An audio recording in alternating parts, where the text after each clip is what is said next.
La huelga. Primer relato. De Baldomero Lillo. De pie, mientras descansa apoyado en el mango de la pala, Luis Olave contempla el torso desnudo de su compañero. Bajo la cobriza piel cubierta de sudor y de polvo, dibújanse los salientes omóplatos y las vértebras de la espina dorsal. Un sentimiento, mezcla confusa de piedad, disgusto y admiración, embarga por algunos instantes el espíritu del mozo, que no alcanza a comprender cómo aquel cuerpo esquelético puede soportar una tarea que se prolonga desde hace 5 horas sin interrupción. Dentro de la calichera, especie de zanja de 2 metros de profundidad, el calor arrecia por momentos. De vez en cuando bocanadas de aire que parecen escapadas de un horno caliente penetran en la excavación y abrasan los pulmones de los obreros con su hálito de fuego. A pesar de su indomable energía, Olave se siente desfallecer. Bañado en sudor, resecos los labios, abrasadas las fauces, experimenta un deseo irresistible de saltar fuera de aquella zanja, que le parece un respiradero del infierno. Pero el ejemplo de su camarada le devuelve de nuevo a la pala y prosigue amontonando en el acopio el caliche triturado. Por fin, ve Olave que la maza de acero de 25 libras de peso que maneja su camarada ha cesado de voltear en el aire. La faena de la mañana ha terminado, y el calichero, fijando su mirada en su joven amigo, le dice entre sonriente e irónico: «Hace calorcito, ¿eh?» Olave no contesta. Aniquilado, deshecho, salta trabajosamente fuera de la calichera y tiende a su alrededor una mirada ansiosa en busca de alguna sombra donde cobijarse. Una ojeada lo convence de lo vano de su empeño.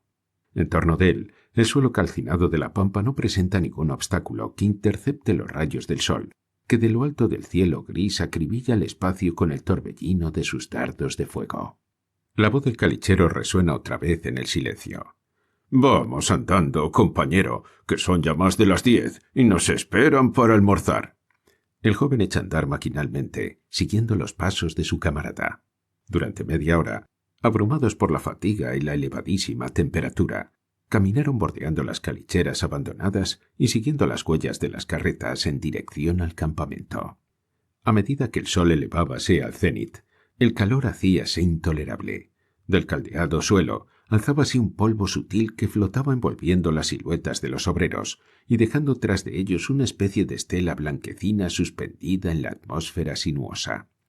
Cuando estuvieron en la oficina, ambos amigos se separaron, encaminándose el calichero a su habitación, en tanto que Olave penetraba en la fonda, una sala baja, larga y angosta, llena de trabajadores que comían y bebían sentados delante de pequeñas mesas alineadas a lo largo de las paredes. En el testero de la sala estaba la cantina, y detrás del mesón, un hombre y una mujer atendían a los parroquianos. Olave, torturado por una sed intensísima, se acercó al mostrador y pidió de beber. La mujer se le acercó solícita, y a cada pedido que hacía, el joven se sonreía y meneaba negativamente la cabeza, y entre extrañada y burlona, declaró que no había sino licores, vino y cerveza, y que para beber horchata, sorbetes y bebidas gaseosas, había que bajar al puerto.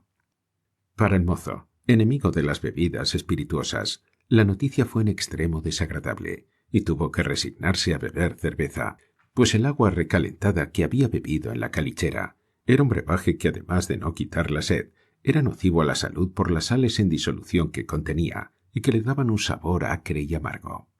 Concluido el frugal almuerzo, Olave, sentado junto a una mesa en un extremo de la sala, se puso a observar lo que pasaba delante de él. La fonda estaba a esa hora extraordinariamente animada. Alrededor de las mesas había 20 o 30 hombres, jóvenes en su mayor parte. Algunos reían y bromeaban con las mujeres encargadas del servicio, y otros, más graves, conversaban de asuntos concernientes al trabajo. De vez en cuando algunos se alejaban de sus asientos y, aproximándose al mesón, bebían un postrer vaso de vino y abandonaban enseguida la sala. Otros que llegaban ocupaban los sitios vacíos, y las charlas se reanudaban de una mesa a otra, cruzándose preguntas y respuestas, algunas de las cuales arrancaban, a veces, grandes risotadas al auditorio. Durante 1 hora, Olave, medio amodorrado por el calor, contempló aquel espectáculo con cierto disgusto no exento de tristeza, al ver el enorme consumo de vino que hacía cada uno de aquellos obreros. Aunque llegado el día anterior, Lo poco que había visto en la tierra del salitre había dejado una triste impresión en su ánimo. Por un lado el clima opresor, implacable y feroz del desierto, y por otro un trabajo bestial, embrutecedor, y agregábase el alcoholismo que convertía aquellos cerebros en blanda pasta para la explotación capitalista.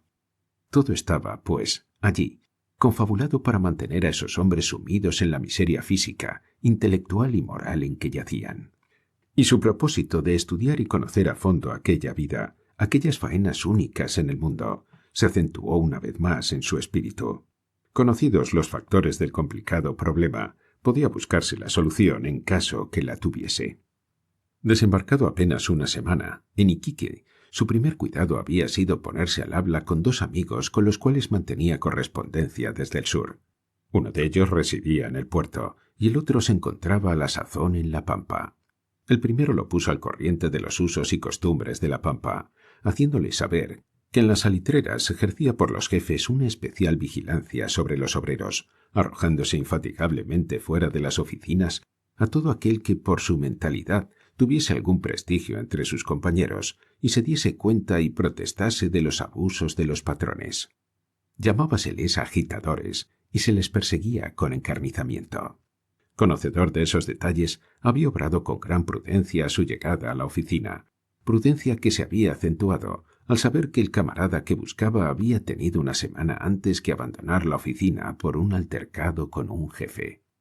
Como nadie supo decirle a qué punto se trasladó aquel amigo, decidió, en tanto lo averiguaba, quedarse en la oficina y trabajar en ella para irse imponiendo prácticamente de aquella vida, como era su propósito. Las dificultades de la empresa eran para su carácter aventurero un incentivo más. Su plan, aunque vago y confuso, era en primer lugar despertar en los obreros ideas de asociación a fin de establecer sociedades de socorros mutuos, de instrucción y recreo, para habituarlos a la sobriedad y la continencia. No se le ocultaba lo difícil de la tarea, pero habituado a la lucha, los obstáculos no le arredraban. Huérfano desde muy joven, ingresó como cajista a una imprenta de la capital. La obligada lectura delante de las cajas de composición despertó en él el deseo de instruirse, y se entregó con ardor a leer cuanto impreso caía en sus manos. De sentimientos generosos, lleno de entusiasmo, los libros de Gorki, Tolstoy, Marx y Kropotkin hacían de él un anarquista furibundo. En unión con otros compañeros, se dedicaron a propagar doctrinas socialistas y anarquistas entre las masas trabajadoras. Perseguido, encarcelado, sufrió toda clase de vejaciones. Cuando hubo pasado la ráfaga de las nuevas ideas revolucionarias, su clara inteligencia comenzó a orientarse, librándose de las utopías que los libros habían dejado en su espíritu. Examinó con criterio analista los factores del problema y se convenció que jamás el pueblo, dada su ignorancia y miseria intelectual, saldría por sí solo del abismo de abyección en que se debatía. Para que esto sucediese, la ayuda debía venir de arriba, pero las clases dirigentes estaban sordas y ciegas y no querían ver ni oír. Había, pues, que apelar a los propios obreros, a los instruidos, a los poquísimos que, emancipados del medio opresor, podían ayudar a sus camaradas. En unión con otros compañeros, tan entusiastas como él, recorrió los centros fabriles del país, fundando en ellos sociedades de resistencia, mancomunales, centros de lectura y entretenimiento, y trabajando en las más variadas faenas. Alto, blanco, rubio, robusto, de carácter alegre, de palabra fácil, se insinuaba prontamente entre los obreros, que le estimaban y le oían con gusto. Este contacto íntimo con el pueblo le dio una gran experiencia en cuestiones sociales. Al palpar de cerca la atroz miseria de las masas proletarias, sintió crecer en su corazón la piedad por los desheredados y avivarse la aversión hacia los explotadores. Sus deseos de visitar el desierto habíanse por fin realizado, y sus primeras impresiones vinieron a confirmarle cuanto de malo había oído de la región del salitre. Al comparar los floridos campos del sur con aquel yermo desolado y muerto, le parecía que estaba en otro planeta. Todo lo que veía era para él tan nuevo, tan extraño, que su curiosidad se acentuó por conocer los detalles e interioridades de aquel medio tan nuevo y desconocido. La campana de un reloj colgado en la pared dio las 12 del día. Olave se levantó y se dirigió al mesón, junto al cual conversaba y bebía un grupo de trabajadores. Entre las miradas curiosas que le dirigían, salió después de pagar el consumo y se encaminó donde el calichero, que ya debía de haber almorzado. Fuera de la puerta detúvose un momento y abarcó de una ojeada todo el paisaje. Delante de las máquinas de elaboración destacábanse hermosas y confortables las casas de la administración y de los empleados, con amplios corredores, con techumbres de cañas. A 60 metros a la izquierda alzábase el campamento, morada de los trabajadores. No podía ser más crudo el contraste entre ambas construcciones. Separados por estrechas callejuelas, alzábanse pequeños cuartos con paredes y techumbres de zinc.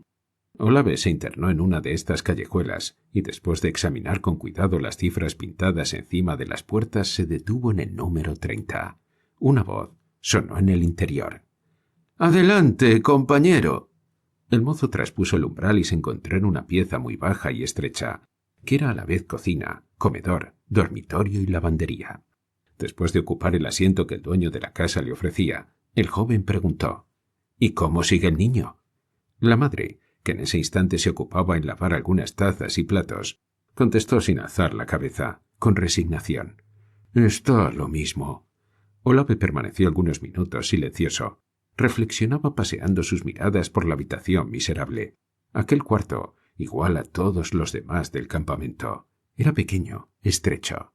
Los muros y el techo estaban formados por planchas de hierro acanalado, sujetas a delgados listones de madera. Nada más primitivo que aquellas construcciones. Una puerta y una ventana sin vidrios daban a la callejuela. En el fondo se distinguía, por el hueco de una puerta, otra habitación igual que servía de dormitorio. A esa hora, mediodía, dentro de esa ratonera, el calor era intolerable. Las planchas de hierro de las paredes y techumbres caldeadas por aquel sol tórrido elevaban la temperatura del interior a extremos increíbles. Del piso de tierra húmeda y salitrosa subía un vaho tenue, nauseabundo, con los desperdicios de comida y basuras que había en los rincones. Aunque el espectáculo de la miseria le era familiar, Olave experimentó dentro de aquel infame tugurio una sensación penosa de malestar. Sentado enfrente de él, el dueño de casa fumaba silenciosamente un cigarrillo. Flaco, enjuto, de piel curtida, su atezado rostro tenía una expresión de fatiga muy marcada. La mujer, pequeña, un tanto obesa, de rostro moreno, con sus ojos pardos vivos irritados con el humo del hogar, más joven que su marido, el cual, según confesión hecha el día anterior a Olave, contaba 40 años. Tenía también un aspecto de cansancio bien pronunciado. El contenido del cuarto demostraba una pobreza suma. Una mesa y 2 o 3 bancos de madera eran todo el mobiliario. A un lado de la puerta de entrada estaba el hogar, una especie de túmulo formado de bloques de costra. En la pieza contigua resonó la voz de la mujer. «Fermín, ven». El obrero se levantó con lentitud y cruzó en silencio el cuarto.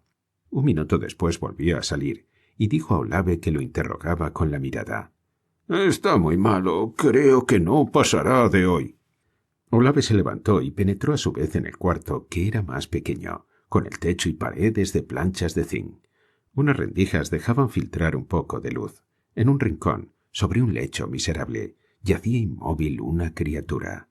Devorado por la fiebre, el pequeño estaba sumido en una especie de sopor. El rostro demacrado, medio cubierto por largos bucles castaños, tenía un tinte hermoso. Olave miró un instante y preguntó a la madre: «¿Qué edad tiene?». 18 meses, fue la respuesta. «¿Lo ha visto el médico?». «La última vez que lo vio hace 15 días». «¿15 días? ¿Y por qué?». «Es empacho el que tiene». Es la enfermedad de todos los niños. En cuanto los destetan, los alimentos inapropiados, la falta de leche, los enferman del intestino. Son muy pocos los que escapan. Con este enterramos 6 en el cementerio». La indiferencia de los padres indigna al principio a Olave, pero después comprendió que ello debía ser así, y no de otro modo. Salió de allí con el corazón acongojado, y no pudiendo soportar aquel espectáculo, abandonó la habitación y fue a esperar a la sombra de un cobertizo que dieran las 3, hora en que debían reanudar las tareas en la calichera.